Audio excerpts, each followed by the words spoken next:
আজ আমি তোমাদের সাথে শেয়ার করছি আমাদের বাঙালিদের একটা জনপ্রিয় পিঠের রেসিপি।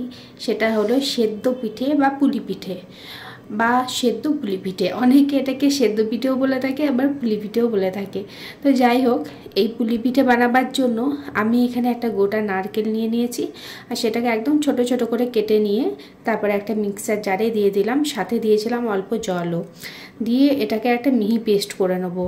তো প্রথমবারে এটাকে ঘুরিয়ে দেখলাম যে এখনও আরেকটু পেস্ট হবে এটা, তাই আবারও কিছুটা জল দিয়ে দিলাম আর ভালো করে এইটার সাথে মিশিয়ে নিলাম নারকেলটা জলটার সাথে। আর তারপরে এটাকে আরেকবার আমি পেস্ট করে নেব।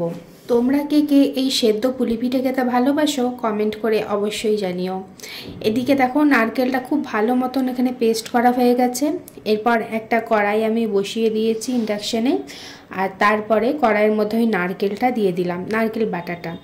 আর মিক্সিতে বেশ অনেকটা লেগেছিল, তাই অল্প একটু জল দিয়ে সেটাও আমি দিয়ে দিলাম। এবার ভালো করে নারকেলটাকে নেড়ে দেবো, একদম এটাকে না শুকনো শুকনো করে নিতে হবে।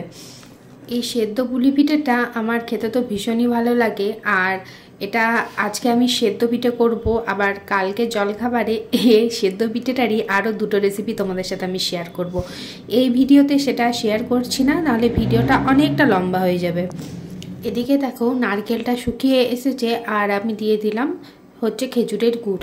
তো এখানে আমি প্রথমে 2 থেকে 3 চামচ মতন দিয়েছি, একদম ভর্তি ভর্তি করে। তারপরে আগে ভালো করে মিশিয়ে নিয়েছি, তারপরে আরও আমি এখানে 2 থেকে 3 চামচ খেজুরের গুড় দিলাম, দিয়ে ভালোভাবে সমস্ত কিছুটাকে এখানে মিশিয়ে নেব।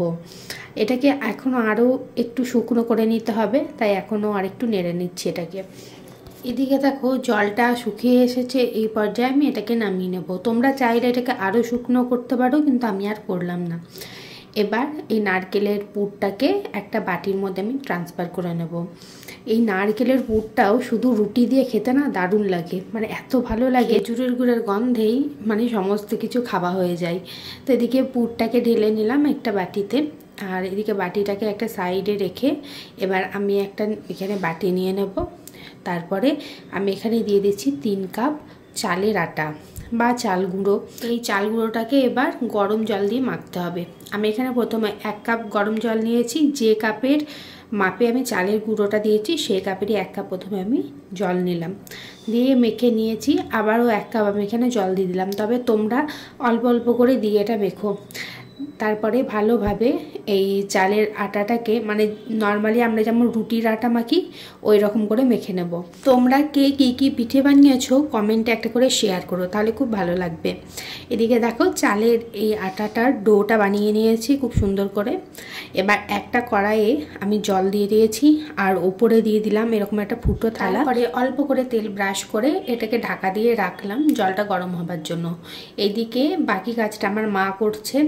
এরকম একটা, যেমন আমরা আলুর পরোটা করি বা পুর ভরা লুচি করি বা মটরশুঁটির কচুরি করি, ওই রকম করে গোল করে ডোটা কেটে নিতে হবে, তার ভেতরে নারকেলের পুর, তারপরে এরকম করে শেপ দিয়ে দিতে হবে। নর্মাল এরকম শেপ দিতে পারো, বা এই সেকেন্ড যেটা বানাচ্ছে মা এটার একটা ডিজাইন করেছিল, ওরকম ডিজাইনও তোমরা দিতে পারো। তো এদিকে পুরটা আবারও ভরা হয়ে গেছে, আর তারপরে দেখো কিভাবে ডিজাইনটা করছে, তোমরা এমনি করে করতে পারো। ও হ্যাঁ, তোমরা যদি এখন আমার পেজটাকে ফলো না করে থাকো বা ইউটিউব চ্যানেলটাকে সাবস্ক্রাইব না করে থাকো, তাহলে অবশ্যই ফলো আর সাবস্ক্রাইব করে দিও। এদিকে দেখো পিঠেটা বানানো হয়ে গেছে, মানে যে ডিজাইনটা মা করছিল সেটা করা হয়ে গেছে, আর দেখতে খুব সুন্দর লাগছে। এবারে আমি ঢাকাটা খুলে এই ফুটো থালাটার মধ্যে একে একে সমস্ত পিঠেগুলোকে দিয়ে দেব।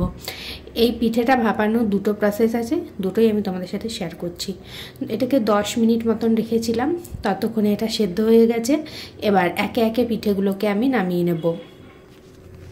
এরপর বাকি পিঠেগুলো এই ফুটো থালাটা তুলে দেবো, আর যে জলটা ফুটছে ওর মধ্যে একে একে দিয়ে দেবো। আর এটাও এরকম করে ঢাকা দিয়ে ওই 10 মিনিট মতন হতে দিয়েছিলাম। যখন দেখবে পিঠেটা হয়ে এসেছে তখন পিঠেগুলো নিজে নিজে ওপর দিকে ভেসে উঠবে, তার মানে পিঠেগুলো একদম পারফেক্ট রেডি হয়ে গেছে।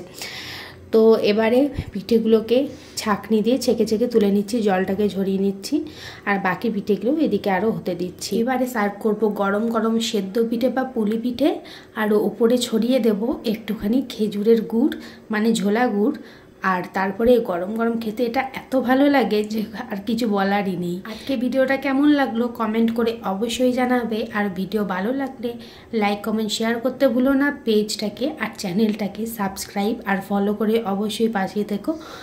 আবার দেখা হবে অন্য কোনো এক নতুন ভিডিওতে।